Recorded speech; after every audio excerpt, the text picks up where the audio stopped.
D, wait for it, delightful. Check out the name tag. You're in my world now, Grandma. What's up, nerds? With Glass coming out this week, let's take a look at the multiple personalities of Kevin/the Horde. Kevin, a terrified young man who, from what can be seen at the end of the film, has a conscience and expresses deep shock and horror at what his other identities have done. He is so horrified by what he has done that after realizing the destruction he has caused and the trauma he inflicted on Casey, he encourages her to kill him. And the only thing that prevents this from happening is the frantic interference of the other personalities that exist in his head. He spends the majority of the film restrained by these personalities. Hedwig, a 9-year-old boy with several compulsive behaviors such as proclaiming that he has red socks, crawling on bent knees, and ending sentences with etc. He loves to dance crazily, do drawings, and he is disciplined by the other personalities. He befriends Casey. He appears to have the unique ability to take the light when he pleases. Hedwig is rather gullible as a result of his innocence and naivete, easily baited by Casey at one point and cowed by some of the other personalities, very few of whom truly respect him, not even Barry, who simply calls him the boy. He is awed by the power of the beast because of his childish nature. He has a fear and subservience to the other personalities, especially Patricia, whom he calls Miss Patricia. Apparently, he is not as partial to their schemes as he wants to be, stating that they don't tell me things, and that they make fun of him. When the Horde is disabled after Casey uses Kevin's full name, Kevin willingly surrenders the light to Patricia. This is one of the many hints that Hedwig holds special subservience for Patricia. Barry, the originally dominant personality in Kevin's head, calm, tranquil, and level-headed to some extent, and working to control the other personalities. Barry is the personality that is used to communicate with Dr. Fletcher, but he is exploited by Dennis in the latter's bid to control over Kevin's head. He is a charismatic, persuasive, and somewhat effeminate male with an incredible talent for fashion and design. It is implied that he is a very commanding and authoritative individual, described at one point as an extroverted leader. When Barry steals the light for real and tries to talk to Casey, he shows genuine concern for her well-being, assuring her that the group of personalities in Kevin's head are going to work through this. It is hinted that he believes, quite justifiably, that Dennis and Patricia are very unstable. Dennis. One of the more disturbing personalities, Dennis is cold, temperamental, and manipulative, with a perverted liking for watching young girls dance naked. When he captures the 3 girls, he tries to get them to dance for him. The only way this is thwarted is when one of them urinates on him, to which he reacts with inarticulate fury. He demonstrates traits of obsessive-compulsive disorder and a firm, sometimes violent tendency towards cleanliness and order, which is possibly duplicated from Kevin's abusive mother.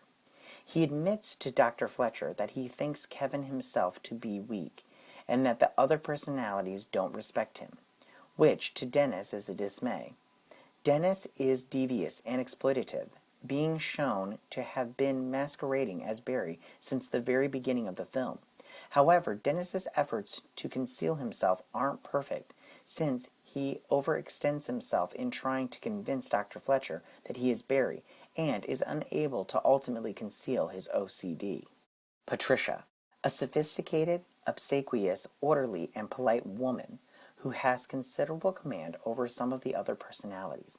This personality claims that the others listen to her. Patricia is very disciplined and intellectual towards the other personalities and towards other people, and is also very calm. She assures Casey, Claire, and Marcia that Dennis will not touch them because they are to serve a greater purpose than Dennis's desires. Patricia is revealed to be surprisingly destructive and dangerous in her own right, as evidenced by her calm but extremely threatening way of dealing with Marcia by soothing her verbally whilst holding a knife to her stomach. Patricia is a perfectionist, reacting angrily when she cuts a sandwich in awkward halves before doing it so again. Patricia, despite being an authority onto herself, worships the beast the most out of all the other personalities, stated to be one of the undesirable identities. Because of her fervent belief in the beast's existence, and later on she waxes lyrical about the greatness of the beast and being the personality who finally gives the light to the 24th identity. After that, she marvels about what the beast accomplished and declared they let the beast show how powerful the Horde could be. The beast. By far the most dangerous, hostile, and terrifying of all the personalities.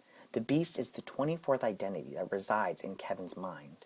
Apparently, the beast resides in the train yard where Kevin's father died, and up until his arrival, he was not seen by the other personalities. The beast is a malevolent and rancorous figure, idolized by Dennis, Patricia, and Hedwig, who all await his arrival. He is a megalomaniac, believing that those who are broken and who have suffered are superior to anybody else, but also that those who haven't are irrelevant and that they are asleep. This philosophy rules its actions entirely, since the beast goes from savagery to glee at seeing that Casey has suffered seriously in her life and declares that her heart is pure. The beast is extremely destructive and violent to the point of savagery, having an unquenchable lust for human flesh and an intense perspective that is the rest of the world are impure because they have not suffered like he has. The beast possesses superhuman strength, speed, agility, stamina, invulnerability, and pain tolerance. It can rip metal bars apart and snap a human body in half with its bare hands. It also has the ability to climb walls using even the slightest grip. Finally, the beast is incredibly hard to kill, since bullets are virtually ineffective against it and knives shatter against its skin. The beast is viewed as an almost godlike figure by the other 23 personalities, and they are in awe of what it can accomplish. Jade. She appeared on a video log and briefly appeared after Casey called Kevin into the light. Jade seems to act like a typical teenage girl with a foul mouth. She apparently has diabetes and needs to take insulin shots for it. She seems to be the only one that believes that the alters are different people rather than personalities. Considering in her vlog, she's frustratingly makes mention that she's the only one who has to take the insulin shots while the others are perfectly healthy physically. Orwell.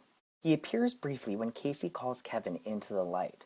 Orwell is a highly intelligent and introverted man whose verbosity tends to overshadow his intended meaning. He can't help but compare his and the altar's predicaments to a certain point of history, as seen when he tries to desperately explain to Casey that the Horde doesn't represent the rest of them. There are 16 other personalities that are not shown, but the names of which are seen on Kevin's computer. Those names are Heinrich, Norma, Goddard, Bernice, Polly, Luke, Raquel, Felicia, Ansel, Jelen, Kat, BT, Samuel, Mary Reynolds, Ian, and Mr. Prickard. Hey nerds, if you like this video, go ahead and click that geek what icon and subscribe. If you want to see more videos like this, join me every Tuesday where you can check out the list.